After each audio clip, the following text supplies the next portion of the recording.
Добре дошли на второто издание на Кариерна борса в областта на растителната защита, растениевъдството, биологичното производство, предприемачеството и иновациите.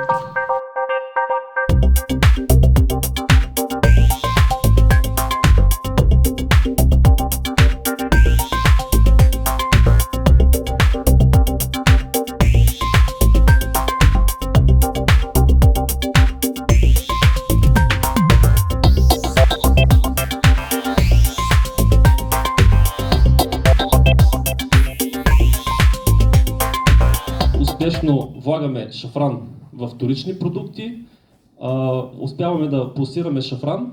Разбира се, за момента пазарът на шафран е все още нишов, но ние правим всичко възможно да популяризираме по всякакви начини шафранът. Той е изключителна подправка, изключителна билка и призоваваме всички да се възползват от това.